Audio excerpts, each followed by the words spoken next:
Hi, everyone. If you are stumbling upon us for the first time, my name is Bobby, My name is Christy. and this is an update to the Trail 250 vlog series. First off, I want to apologize because the original plan for this was for me to be putting out a vlog every single week, and I completely underestimated what it was going to be like carrying around a camera and editing a vlog. It's very, very different from the podcast I do every single week. It's a higher workload that I was not prepared for, so I fell short. I want to apologize, but this is an update because I know I've been getting a lot of messages from a lot of different people wondering what was going on. A lot of people saying, did you drop out? Did you just decide to not do this race? So it's going to be an update, as well as on a lot of platforms I reached out just asking for any questions or things specifically that you would like me to talk about. So yeah, I guess anything you want to add? I think that's it. All Yeah. right. So let's get started. Okay, so why don't you tell us about the actual race, where it is, what's going on? My family will appreciate that. They've been asking every day. Yeah. And I know like ultras aren't as normally well documented as most races. So No flyer. yeah, I'm going to be doing the Tesla Hertz Ultra, which is on October 8th.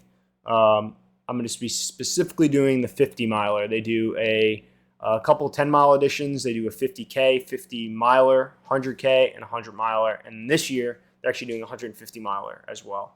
It's on Long Island, New York, and located in the Rocky Point Pine Barrens State Forest. The course itself is a 10.544 mile loop with two aid stations, one at the start finish, and then one about halfway point through that.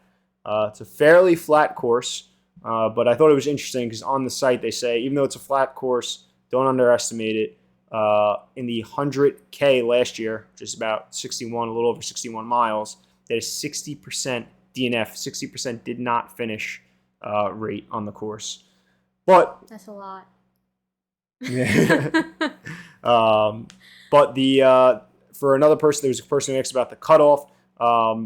There is no pretty much cutoff. The cutoff's on October 13th, so it's like 5 days later at noon. So to me, that's pretty much no cutoff.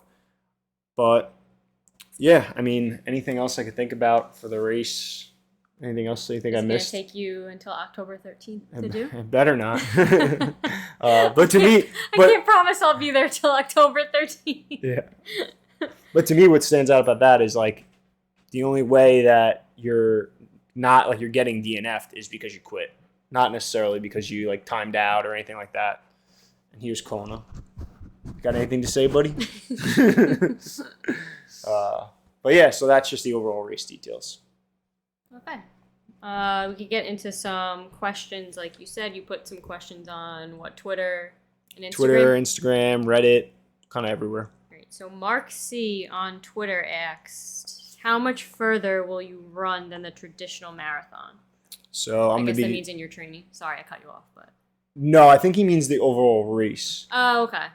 The way I don't know, the way I took it is the overall race. So yeah, the actual race day, like how much further it is than a marathon. Yeah, okay. So because I'm doing the 50 miler, it's going to be, and a marathon's 26.2 miles, it's going to be 23.8 miles longer than an actual marathon. In terms of my training, and this is something that's very interesting, and I've never in my life actually ran a full marathon distance. So the longest my training run I had as I go into taper week was 26 miles. A marathon is technically 26.2. And I've never run anything over 26 miles in my life. So I'm going to complete a marathon distance and an ultra distance all in the same day. It's pretty crazy. It's almost double a marathon then. Yeah, it's right? just shy of double. Just shy of double. So this is questions that a lot of people actually ask. So why and what was your motivation to do the race? Okay. And I actually remember one of the people who asked this, who I want to give a shout out to, is Richard Moglin. For those who don't know, myself, my co-host Steve, we have a stock podcast.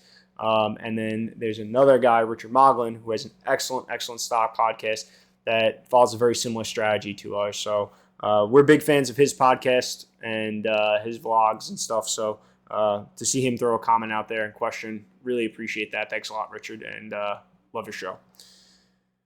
So I guess the start and the motivation from this, for anybody who knows me, knows I'm a big fan of David Goggins. I listen to his audiobook version of his book pretty much once a year. And it always tends to get me thinking kind of about something that I'm going to do to push myself. On top of that, I'd say about halfway through COVID, I really started slacking in a lot of my athletic endeavors, and I just wasn't running the way I was. I was not lifting the way I was, and I really let COVID kind of slow me down. I finally was at a point where I was just fed up with kind of how I was training, and I was really looking to see, like, what am I going to do to kind of like spark myself to really start pushing myself again. And I just finished the book, and it was funny. I remember I was thinking about what I was going to do, and I was watching Ultra Vlog. And for some reason, Kona, who's sitting right over there, our dog, whenever I don't know what he's staring at. But whenever I watch hockey and running stuff on TV, he is glued to the TV like he's paying attention to the whole thing. So he was glued to, and I forget which Ultra Vlog it was, he's glued to it. And I'm like in my head and just thinking about ultras, and I just jokingly turned to him. I'm like, "Hey, buddy, should I do an ultra?" And he just like started getting all excited. I guess the way I said it, and then I'm like, maybe I should do an ultra. So it was just in my head. The next day I was at work, and then I was thinking. Now I just couldn't get it out of my head. And then I had texted you about it, and you basically said like, "Yeah, do it." And then I texted my coaches, and that was like kind of what motivated me to just like start. I really just felt like I'd been slacking off for so long, and I needed to push myself to do something. And I think pushing myself is one of two things that I guess is my why I'm doing this. Anybody who knows me knows that I really do enjoy pushing my limits and just seeing what I'm capable of and doing things I think are possibly like slightly beyond my reach, or stuff that many people think is impossible, or maybe not impossible, but just think you're crazy. Think I'm crazy. Yeah. Like I tend to do a lot of things that people think that of. But I really wanted to see, like, what am I capable of in such a short time frame? What can I push my body to do? And I'd been putting this off for now years, and knowing that the race was right around the corner, was like, all right, I'm done pushing this off. So it checks the box of no more procrastination, and then it also check the box of like, this is going to be really tough. Like, I'm going to push myself to see if I can do it. The last thing was like, I constantly hear a lot of people like doubting themselves, whether it's in all areas of life. And one of the things I've learned through my life is most of the time you are limiting yourself much more than you're capable of in whatever it is. And if you're willing to do the work and be committed and have the discipline, you can accomplish much more than you really think. And I thought this was a perfect example of a way to show that, because at the start of this, like, you were way more fit to sign up for this race than I was. I would never sign up for anything like this. No, but your running capabilities, when I decided to sign up for this race, were well ahead of mine. And probably, I guarantee most of the people watching this, their running abilities were way ahead of mine at the start 7 weeks ago or 8 weeks ago, whatever it is now. And I was like, if I could do this in such a short time frame and from where I was, hopefully it shows people like, wow, if he did that, I could have definitely have done that if I put in the work, because I'm in better running shape than he was at the start. So hopefully just to set an example to show people, like, push yourself. Whatever you're procrastinating on doing, like, don't worry, don't fear about it. Just like commit to it and try, because you never know what you're really truly capable of. Long-winded answer, but it's kind of hard to put in words. What's the worst that happens? Pretty much. Okay. So what about your actual training?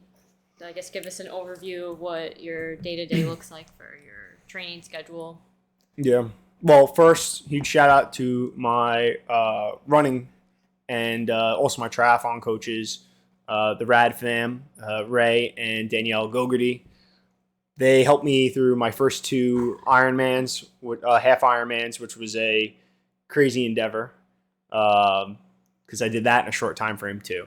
And you tend to do that. I guess I tend to do that, yeah. So I called them up right away once I thought about this, and they were like, "It's gonna be tough, but we're gonna get you a plan together." And it essentially, because I actually remember, yeah, Danielle specifically saying, she said that, but she said, if anybody can do it, it's you. She said something like that. she said, she said in that amount of time. Her word were, and I remember this because I think I actually have it on the vlog. Yeah. They wouldn't do this for like commit to being a part of this for anybody else but me. But she said, and this is what I want to. She knew I would do the work. Yeah. It wasn't that I had any athletic ability that was like, oh, you're like an athletic stud. Like, no, far from it. It was just that she knew whatever she put on paper, I was gonna do it. I wasn't gonna skip anything. So the total time from when my training started to actual race day, right, bud? He's getting a little restless. 8 weeks and 5 days. So basically, it includes about a little over 7 weeks of training and then a taper.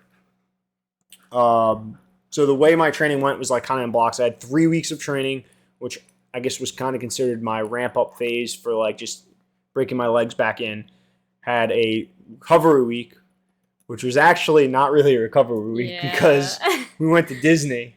So my runs were very short, but we walked every single day, 3 days straight. 30,000 steps every day. Probably. I don't even know what steps were, like because steps are steps, but like I mean, we walked over a marathon every single day. Mm-hmm. So it was still, even though it was a recovery week, it really wasn't. And then 4 more weeks of training. And then now we're at this point, we're going to the taper. And each of those blocks from the first 3 weeks and then the second group of 4 weeks, essentially the training just progressed every single week where the mileage got bigger. Mondays were predominantly my rest days, just worked with my schedule.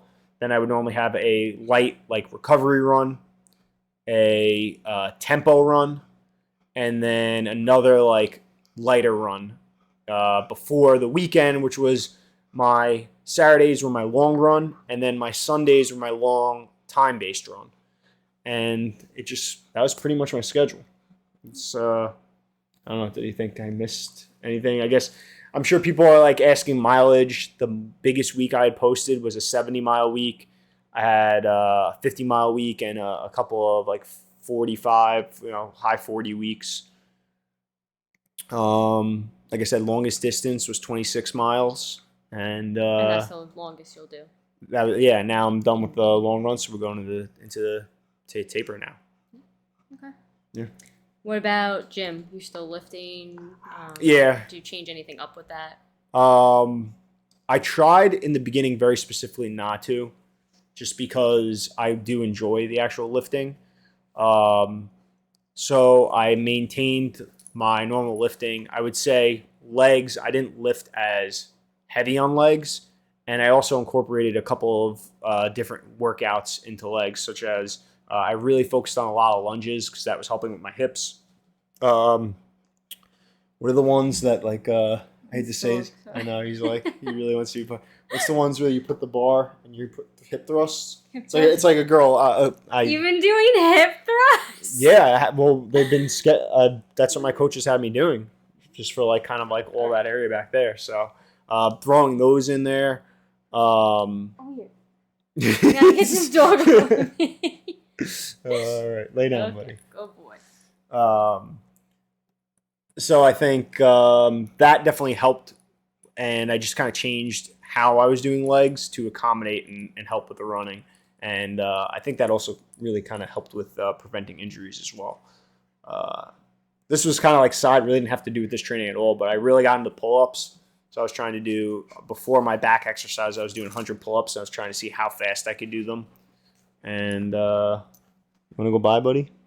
You can't stay like this. Come over here, buddy. This way. Okay. It's like I don't exist. All right. But yeah, that was pretty much my lifting. Okay, so moving into gear. Metaprinter wanted to know what trail shoes will you be using?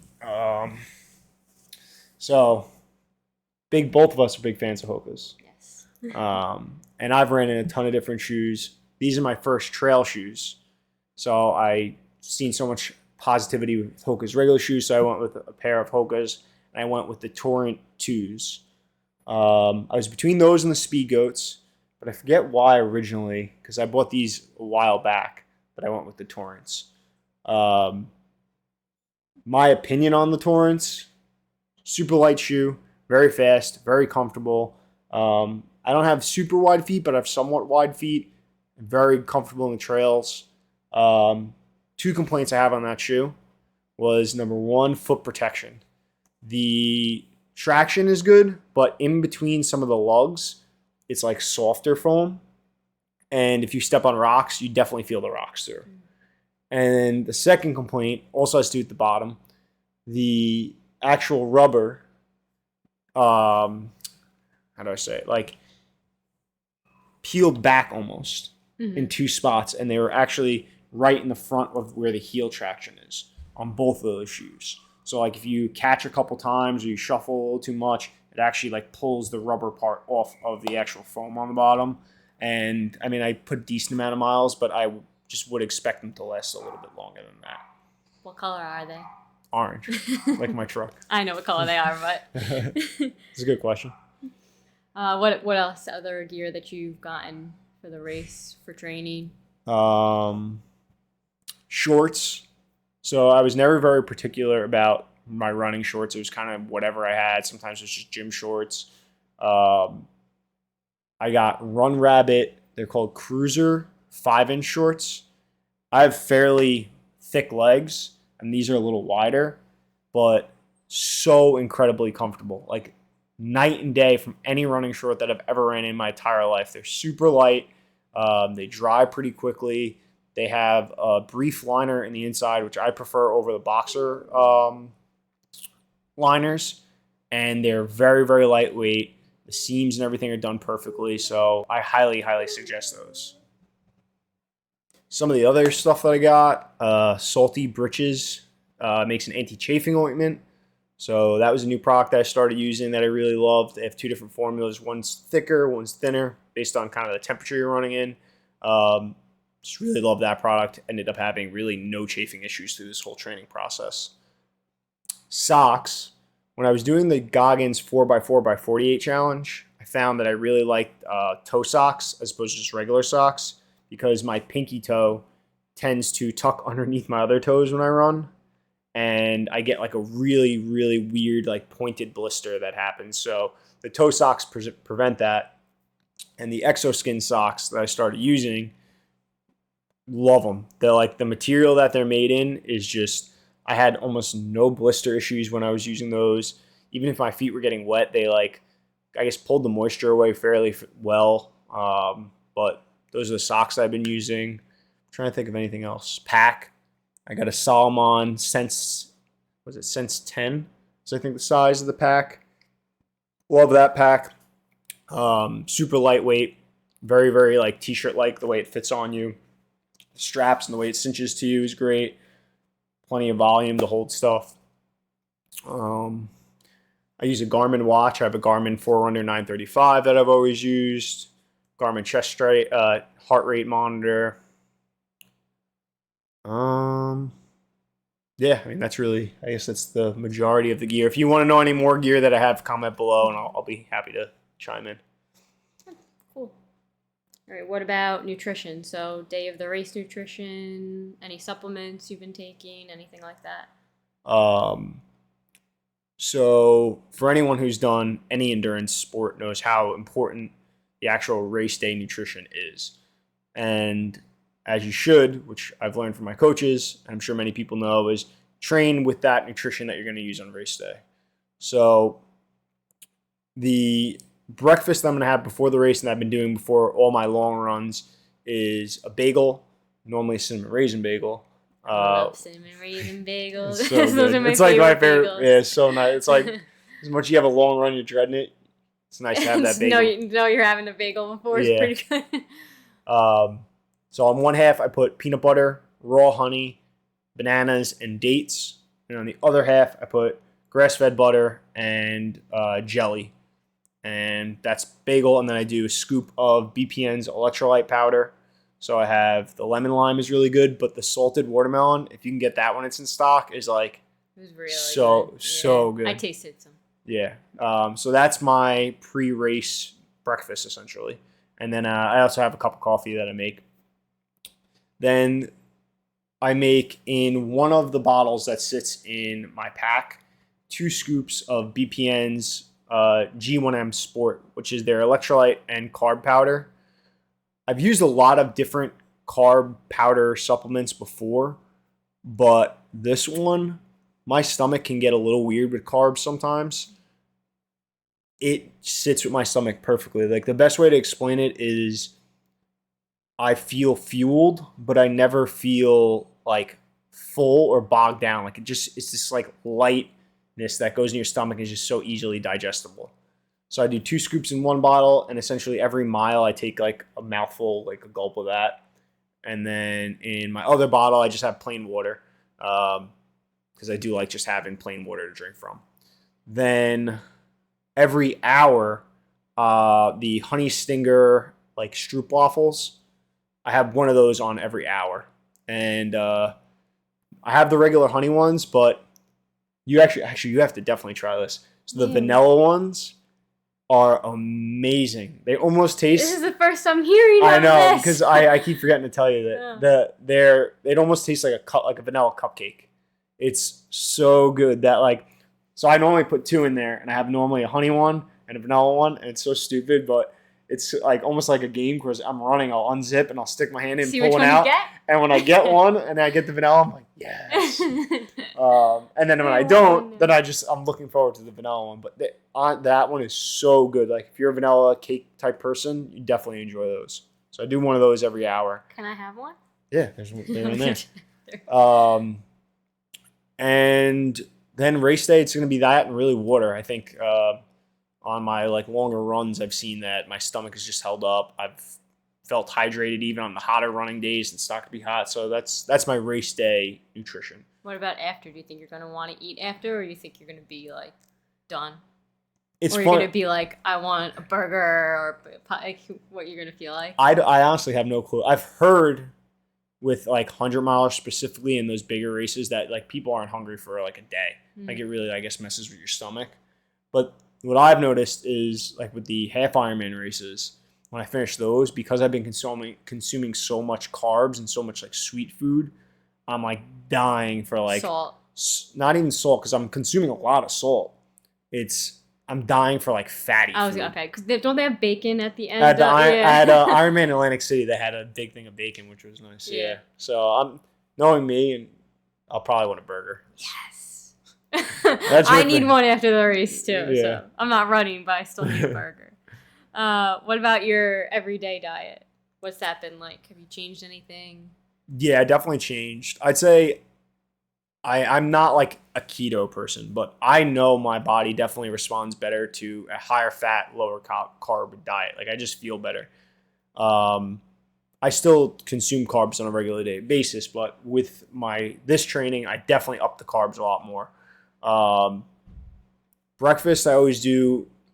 I know some people are going to hate on it, but I've been doing it for years, and I do not like getting up and making breakfast in the morning. So I do bulletproof coffee, which if you don't know what that is, it's basically coffee, collagen protein, some form of MCT oil, and grass-fed butter blended into a coffee.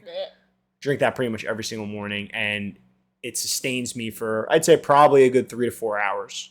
No, thank you. Yeah, not everybody's thing, and I know a lot of people are like, oh, it's a hoax, it's a gimmick, whatever. It gets me healthy fats into my body, gives me energy, fills me up, gets me through the morning. You really like it. It's like I do like it, and I do not like getting up and having to cook breakfast, and it's just not my thing. Then I normally do green juice. That's like the first carb that I kind of introduced to my body. Big believer in, and again, I'm not a nutrition expert, so take this. This is just what I do. This is what I feel like works for me. Some sort of green juice, suja. I use those because they're kind of pre-done because I haven't really had time to do my own juicing, but just get like a load of nutrition in. And then the first like solid meal that I eat, I was doing a lot of grass-fed burgers. On those burgers, I was like putting honey and a little more grass-fed butter. And then I was either having a salad with Primal Kitchen dressings, or I was having like rice or some sort of like simple carb on the side. Honey on a burger. Am I allowed to talk about Dirty Burger quick? Yeah, people might. You can mention right. it quickly because most people have no clue what you're talking about. If you're from Long Island and you ever had Dirty Burger, please, someone on Earth, comment on this video, because that was our favorite burger place ever, and they closed. And that was their signature thing, was cooking the burger in honey. Yeah. So sorry. No, but that's a good thing. If you're ever cooking burgers at home, season them in honey. Honey on burgers, so very, good. very, very good. And that the burger is just the patty. I don't have like a bun with it. The carb is just on the side, whether it's in rice or some whatever other form. Then my snack is normally mango and papaya. I do goat milk kefir, which is honestly, it's essentially like a healthy Go-Gurt is really what it is. It's like not Go-Gurt. Yeah, it was Go-Gurt, the liquid yogurts in the tube. In the like things or Danone. No. Dannon. Dannon it had the yogurt. Kangaroo. Yeah, it was kangaroo. The liquid yogurt. It's like a healthy version of that, with a little bit of honey, and then jerky, which is a combination of, which I put on here, beef liver, beef heart, elk, bison, or like grass-fed ribeye jerky. Is a mixture of that is kind of like my snack. You lost me. And then my like last meal is normally chicken thighs and Japanese sweet potatoes has been what I've really been eating, or some sort of potato normally. And late night when I come home from work, I've been either eating a couple of dates, or the BPN Field Bars is a good, very good late night snack. I got the banana walnut ones. I haven't had those yet. You didn't try it? Haven't had them yet. We should try it together. Yes. All right, a question you were asked is the impact of your nutrition. So I guess what impact your nutrition has had on your performance, your running? Yeah, I think it was like a general question. I'll say the long runs, the actual nutrition during the run, I'm normally, and even with some of my Ironman training, like I'll train with the nutrition when I have to, just to prepare my stomach for the race. But when I'm just like training, I don't really worry too much about consuming calories while I'm training. I started out like that a little bit, and it's night and day difference on just, you see the term like bonk. You 100% bonk on some of these runs when you're not consuming the right nutrition. And then when you are, you feel like the sustained energy much, much longer. So race day nutrition, 100% feel that. I guess just nutrition otherwise, I mean, for the most part, I feel like I consistently eat fairly healthy besides like the weekends. And I just always feel like it's a huge impact on how I function. Like if I'm eating garbage all the time, I'm constantly feeling like inflammation. My stomach's constantly bothering me, and I just don't feel like I'm sluggish. So not that it really much changed, but I just think it is important. You got to make sure you're fueling your body for these things and fueling it with the right foods too. So I believe it definitely has a huge impact. Something a lot of people commented on was your lack of injury in the short training ramp up. So how have you not injured yourself? Is that what this is basically saying? How have you not basically broke a leg? I mean, there's been so many comments about. Well, first when I had put out that I was going to do this, that was the biggest, I guess, negative comment everybody had. They're like, "You're going to hurt yourself." Like it's gonna. Even John, I'm gonna give you John Sardelli, brother-in-law. He was even the first words out of his mouth were, "You're gonna hurt yourself." And yes, there's still a race day, but a lot of people said I wouldn't even make it through 7 weeks of training without hurting myself.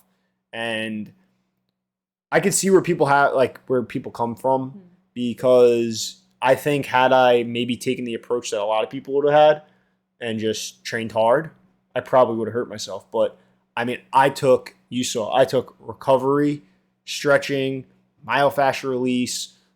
I took taking care of my body extremely, extremely seriously. Like during the week, especially if I came home, there was no coming home and laying on the couch and watching TV and decompressing. It was, I sure watched TV, but I spent an hour and a half stretching while I watched TV, and I would stretch whenever I got a chance.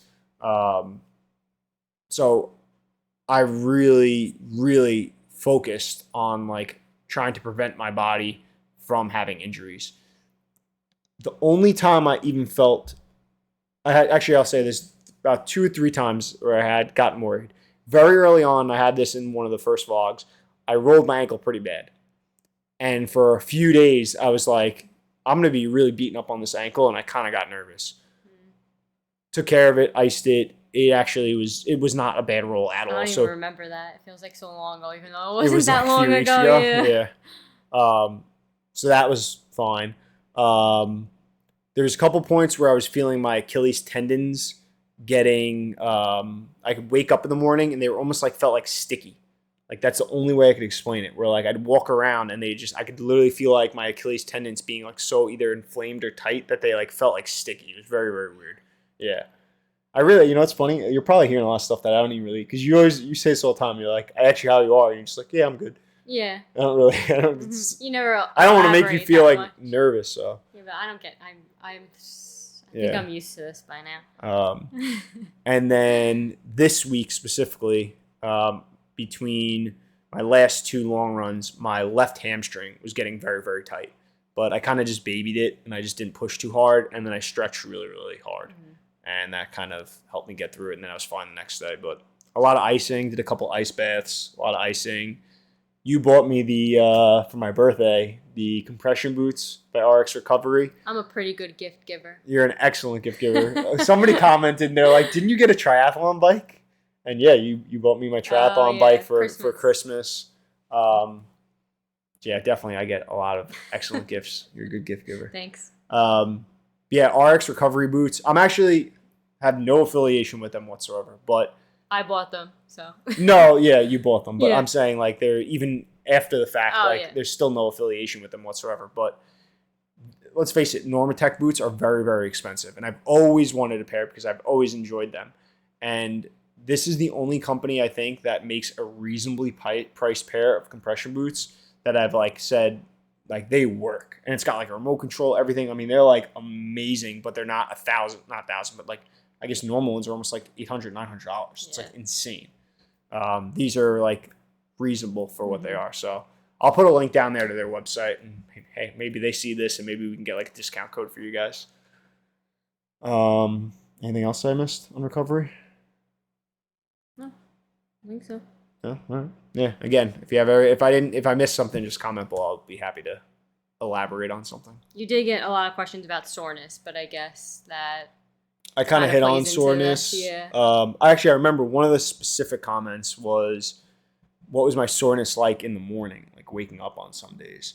And I think the soreness was really the worst between my 2 long runs. So like Sunday mornings getting up were probably the worst I was soreness-wise. And then having to go back out and run again. That was rough. Yeah.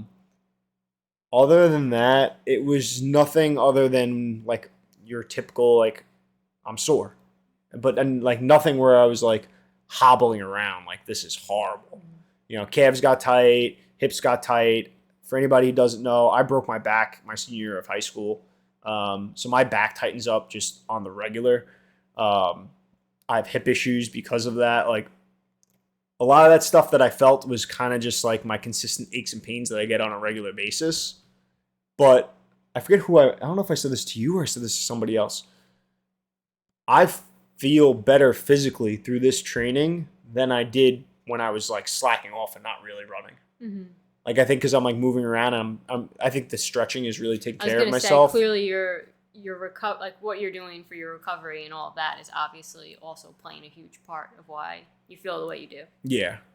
So, yeah, I mean, couple of days, really, it was just between the 2 long runs that were like, those mornings were rough.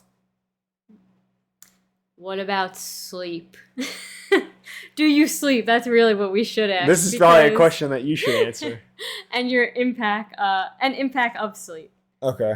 All right. So easiest way to explain this in the quickest way is I work shift work. So there are days where I am going to work at 3 o'clock in the afternoon. Days I'm going to work, I got to be there at 6:30 in the morning. And days where I'm working 11 at night to 7 in the morning, 12 at night to 8 in the morning. And all of that happens within a week. It's just kind of how air traffic controller schedule is. It varies throughout the week. along with that, we have the stock podcast, doing stuff with that. Obviously, the training load is very heavy. Trying to find some time for us to like be together, especially with our schedules being complete and utter opposite. Yeah. And you're also working 6 days a week, really, right now too. You're in overtime, and so I didn't even think of that. Yeah, working overtime, working 6 days a week. So my free time was very small, and this was kind of how it was with my half Ironman training too. It's like I sacrificed my sleep to kind of get everything I want, everything I need all done. And it's not the smartest. I mean, there were plenty of times where I'd work a double shift. So I'd work in the morning, then I'd go back to work and work overnight. And where most people are going home and sleeping, I was coming home and preparing for a long run. Almost, honestly, pretty much every single one of my long runs on Saturday mornings was done on 2 to 3 hour of naps over the last 48 hours. So I really looked at it at a point of like, if I can get through it this way with very, very little sleep mentally, like I'm going to be feeling good on race day. Yeah. So, and even some of the nights where I'd come home late from work, like I would stay up late till I get my stretching in and then go to bed late and then try to still get up early. Honestly, I will say the mornings where I don't have to get up, I will sleep in and I will try to get as much extra sleep on those days. Which is like very rare, but yeah. And in terms of the impact, like I know it impacts me. I know because when I did have better sleep and did a long run on those few occasions, I felt so much better and I ran so much better.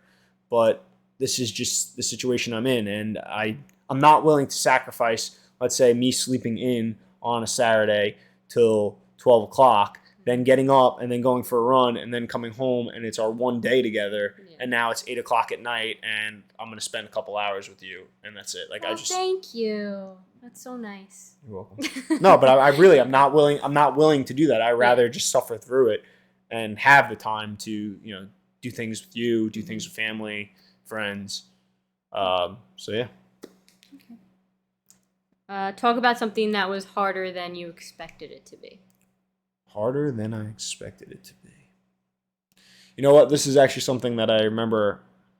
I put a post up about this, and I said I wanted to elaborate on this, and I wanted you to kind of be a part of this too, because you've seen just what's gone on. So I think the harder thing I thought that was going to be harder or the thing that was harder than I expected it to be, was, I think, managing my time. So when I keep comparing everything to when I was training for my half Ironmans, because I felt like that was the only other endurance event that I've gone through that I can compare to. You also weren't, with work, you probably had an extra day, I would say, when you were doing the Ironman. You're right, I wasn't working full. I didn't even think of that. I wasn't working 6 days. Mm-hmm. I was working 5 days when I did that. But I always compare everything to that. And at that time, I did not have the stock podcast. Mm-hmm. Like you just said, I wasn't working 6 days a week. Right. And I don't know. I just felt like, I guess it really was the extra day. It was that, and it was the stock podcast. I think there were two things that were not on my plate that I didn't have to really worry about. On top of just my own stock work, studying, because I'm still training at work, things like that. I did not realize how hard it would be to manage my time. And you know this just from even in a small scale. I'm the type of person where, like, if I got to be somewhere at 2 o'clock and I have, let's say, 3 hours before, like, I'm thinking of everything I could possibly squeeze in that time. And I normally, at some point, make a mistake and I end up being late. Like, I'm normally I'm a late person. And you're not. I have to be 15 minutes early, and that's on time to me. So we're like the complete opposites. It does not work out in terms of being on time. But I manage. But I have a tendency of trying to put as much in as possible. And what I posted about was essentially my co-host to the stock podcast, Steve. We had been asked to go and present at a Stock Twits meetup on Long Island. And Steve was kind of running with it mostly because he had been attending the meetings. I had not. I wanted to be a part of it. I told him I would be a part of it. I committed to being a part of it. And I did not realize that week specifically how much I was trying to get done in such a short period of time. And to make a long story short, I was planning on, again, coming out of work, going straight to running, coming home, showering, grabbing my stuff, and then going straight to the meetup. I did not predict that we were going to be short-staffed on Saturday morning, and I was going to be forced, or not really forced, but being where I am, I like kind of had to say yes to. Well, actually, I was forced because I couldn't leave. Because nobody was there to get me up. But then to stay the full amount at that point, I was already there. It ended up where I had to stay for overtime, and then by the time I got out of the overtime, started going towards the run. Then I didn't even tell even Steve this because I didn't want to like make excuses, but I was pulling up to the run. They had a 5K that day, so all the roads were blocked off. So now I'm trying to circle around to find where the track was, and it ended up where my time got backed up by just a couple hours, and it was now at this point I had to make the decision between doing the stock presentation and running, and I could not get this run in with how short my schedule was. It was just too crucial. So that was the biggest thing for me. Is like that was the first time I think in my life that I felt like I couldn't figure it out. Like I was just running out of time with a lot of different things. And I felt like everything was like so crucial of getting things done on time, because if I was even a little backed up, it threw everything off and things couldn't get accomplished. So that was the hardest and kind of biggest shock to me. I mean, what about you? I guess from your perspective, like what did you see, or like what did you notice, whether it's in that situation, or what was the question? Or what was harder than expected? Yeah, like what was harder than expected for you, and then if you don't have anything to add on that. No, I mean, I think it's the same thing, obviously, is I want you to accomplish these goals that you set, and if that means like us sacrificing time together right now, like of course I'm more than willing to let that happen, you know. Obviously, I miss you. We definitely, like, I feel like we could go a week and I'm kind of like, we've barely seen or talk to each other, but like, I want you to be able to get this goal that you want to accomplish. So that's like just a sacrifice that we're making, and I think it's important for you to do this. So no, I say this all the time to pretty much everybody, and I think I've used this term 100,000 times for you. Is like you're a saint, where it's just the amount of shit you deal with me is I can't even begin to describe. What about for you personally though? Aside like anything else that was harder than you expected, like dealing with me, or like I don't know, anything? I don't think so. I think like I've seen you. I mean, obviously, like you said, the Ironman was different, but I've obviously seen you go through some kind of intense training in a short period of time before. So I think I knew what to expect. So I don't really think there was anything that I thought was harder. I mean, it's definitely hard to see you sometimes, like, you're talking about, like, you're exhausted, you're running. I'm, like, worried about you running in a trail for 5 hours. Like, yeah, that, of course, but that's always, like, there's a couple of times where you... My mom's probably worse. I, like, go see her, and she's like, what do you mean he's running in the woods? Is he alone? I'm like, yeah, he's alone. Oh, it's broad daylight. Yeah, what I mean, she's just not used to that. Yeah. So.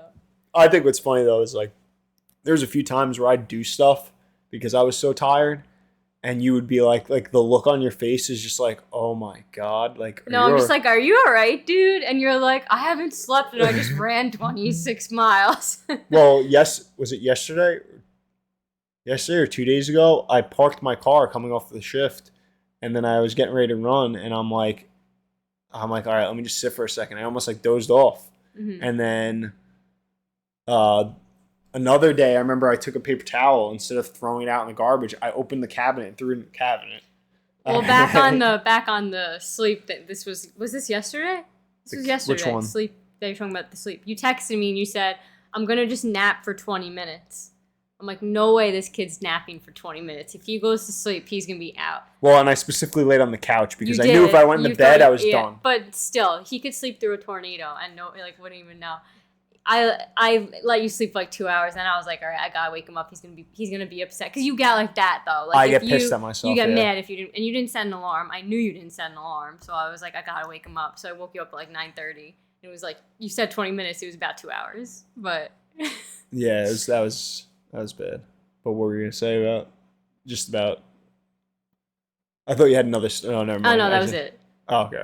That was it. That I feel bad doing that, but I know how. You know you have to. I know I have to because I know you'll be upset. Yeah. So it was not a 20-minute nap, but no, I was out. I was out like a light. Didn't you say Conan was like on top of me at one point? I didn't. Literally, like, and I was like trying to be quiet, and I'm like, why am I even trying to be quiet? I know if I'm loud, he's not gonna wake up anyway. But I still like, I'm like, Conan, get up. But yeah, he was on top of you, and you didn't even flinch. Oh my god, funny. What else? Something that surprised you about the process. I definitely surprised myself with, I think, how quickly I got myself where I was. Yeah. I don't know, my coaches laid out in general what was going to happen, but my training schedule would come out that week, and I'd just look and know what I had to do for the week, and I didn't know what was in store for me. And seeing that I hit 70 miles in a 7-day time period, I shocked myself with that. I didn't think it was going to end up that high of mileage to the end, and how I felt. I was very surprised at how I felt. Other things that shocked me, how much I love running in the trails. Like I knew I was going to like it, but I mean, I love running in the trails. It was just so different to be just seeing different animals, like people even, because there's like a lot more people walking through the trails than you see on the road. So like just like little comments of people and people saying things and seeing like tons of dogs. Like the trails was like, so it made it, as much as it sucked on some of these long runs, it's kind of fun. It was some of the times when you weren't really dreading it. It was fun. Anything else that surprised me? Oh, you know what surprised me? And I didn't even, because I said I was going to share my final weight. So when I started this, I mean, my weight will fluctuate a few pounds here or there. I'm a lot heavier than I was for any of my Ironman training because, again, like I said, I didn't take care of myself. I was probably 195-ish pounds, if I had to give a round number. And I've been weighing myself once a week, and I'm like basically between 189 and 191. So all this training, all this running, I've really only lost like 4 or 5 pounds. And I think because I made such a mental note that I'm like, I need to make sure I'm like sufficiently fueling myself because it's going to be really, really rough.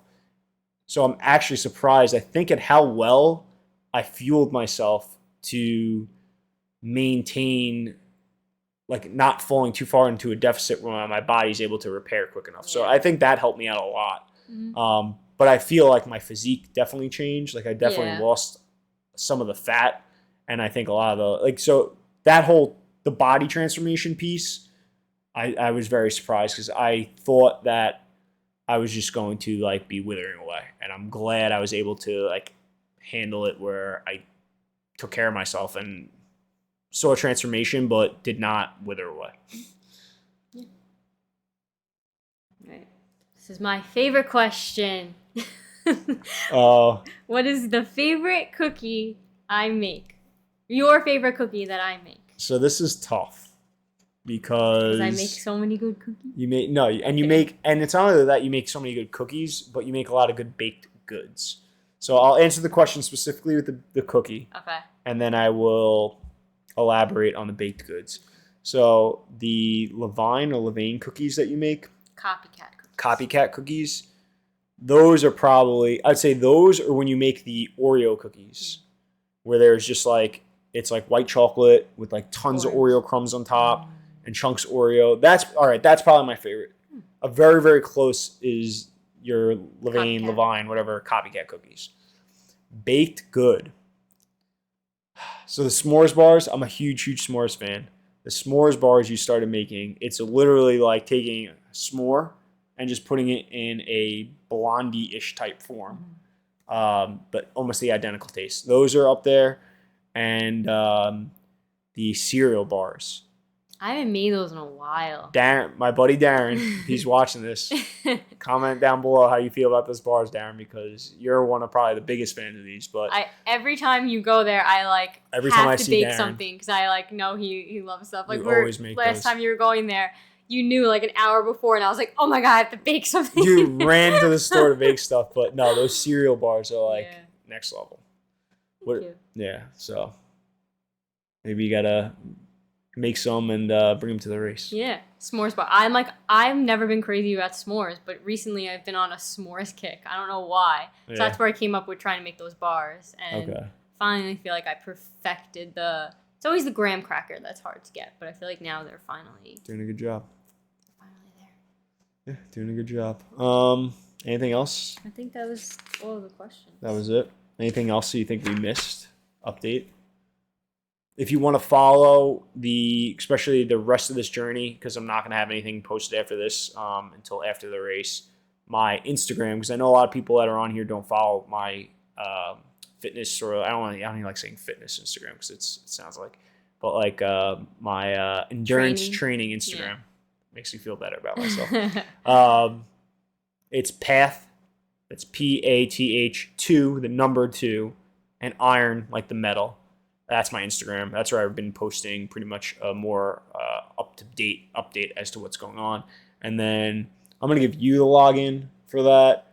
I'll talk to my coaches if they can manage theirs and mine, maybe taking a couple videos, or even just taking videos and sending it to you, and then you take care of it. Yeah. But either way, you guys will be updating that throughout the race so people can kind of follow what's going on.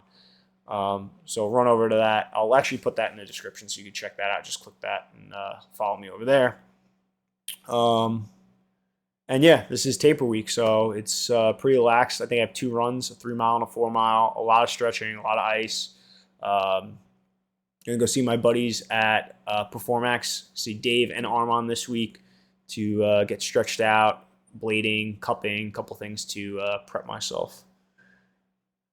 And that's pretty much it. Definitely excited. Yeah. The hard part is over, right? Yep. Trainings, now it's just the day. Now it's just got to show up and put in the work. So that's all I got. Anything for you? No, I'm ready. You're ready? I'm ready. And I guess we will see everybody at the race. Any last words? No? Have a magical day. All right, everybody. As I sign off on all of my podcasts, stay disciplined.